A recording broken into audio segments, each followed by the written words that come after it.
In 1989, two brothers Erik and Lyle called 911, crying and claiming their parents were dead. But as the call unfolds, things take a disturbing turn. What really happened that night? Here's the call. Beverly Hills emergency. Yes, police. What's the problem? What's the problem? What's the problem? Someone killed my parents. Pardon me? Someone killed my parents. What? Who? Are they still there? Yes. The people... No. Were they shot? Hey, man, Were they shot? Yes.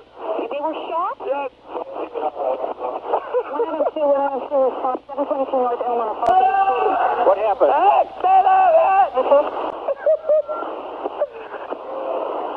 I have a hysterical person on. We're trying to get screened further. Other units responding. Is the person still there? What happened? We have units around. What happened? Who shot who? I don't hear anything. I just came home. You came home and found who shot? My mom and dad. You know if they're still in the house, the people that did the shooting. Get away from him. Okay. Hey, let me talk to Erik. Who is the person that was shot? My mom and my dad. Your mom and dad? My mom and my dad. Okay, hold on a second. Okay, we're on our way over there with the ambulance. Okay, I gotta go. Okay.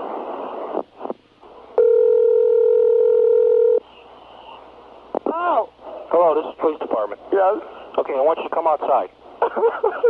Okay, just come out the front door and my brother. On the evening of August 20th, 1989, Erik, 18, and Lyle, 21, dialed 911 from their Beverly Hills home. They told the dispatcher in panicked voices that their parents, Jose and Mary Melendez, had been murdered. They described returning home to find their parents lifeless in the family room, with no indication of who could have committed the crime. The brothers were in a state of shock, crying as they described the scene, yet remained calm enough to answer the dispatcher's questions. The brothers explained that they hadn't heard gunshots or noticed anything suspicious before they entered the home. Despite their emotional distress, their behavior seemed somewhat detached at times. Investigators quickly arrived at the scene, and the initial impression was that this might have been the work of an intruder, although certain aspects of their story raised immediate doubts. The crime scene when law enforcement entered the Melendez home, they found Jose and Mary Melendez both lying dead in the family room. Both had been shot multiple times. The positioning of the bodies and the nature of the gunshots made the scene appear deliberate,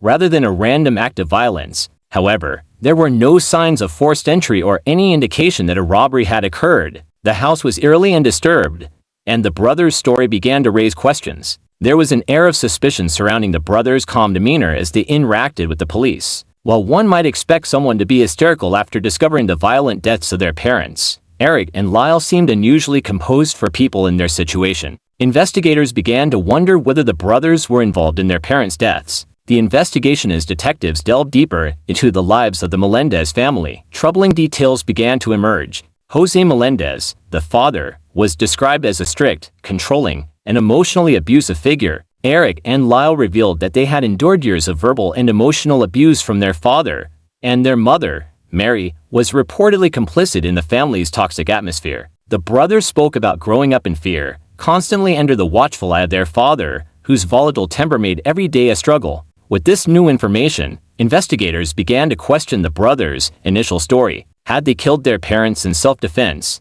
as they had claimed? Or was there more to the story? The more police learned about their family dynamics, the more it seemed that the brothers may have planned the murders long before that fateful night. The confession after days of questioning, Erik and Lyle's story began to shift. The brothers eventually confessed to the murders. They explained that after years of abuse and fear, they had decided to take action. They had planned the killings for months and purchased shotguns in advance, hoping to escape their father's control once and for all. The brothers admitted to ambushing their parents while they were watching television. They shot Jose first and then turned the guns on their mother, Mary. After the killings, they staged the scene to make it appear as though their parents had been killed during a robbery. They then called 911, sticking to their original story that they had discovered the bodies and had no idea who was responsible. The trial of Melendez brothers' trial became a media sensation, attracting widespread attention. Their defense team argued that Erik and Lyle had been subjected to years of abuse, which had led them to kill their parents in a desperate act of survival. They contended that the brothers had been mentally and emotionally scarred by their father's tyranny, that the murders were not premeditated, but a result of their overwhelming trauma.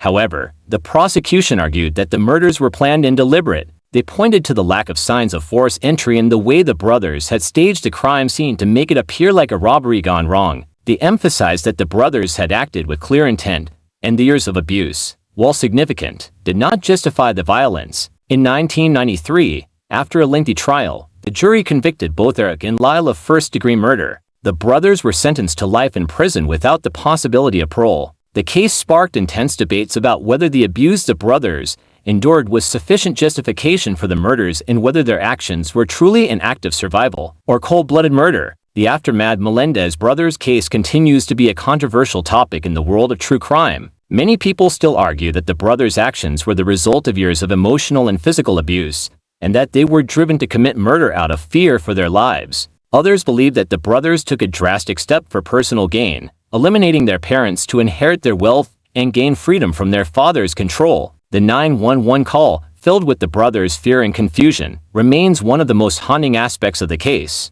In it, the brothers seemed like innocent victims, but as more details came to light, their involvement in the murders became undeniable. The case forced many to question the complex dynamics of abusive families and the lengths people might go to escape a life of fear and control. In the years since their convictions, Erik and Lyle have continued to seek parole, but their chances of being released remain slim. The Melendez brothers' story, and the chilling 911 call that started it all, is a sobering reminder of the dark complexities of family life and the devastating consequences that can result from years of abuse.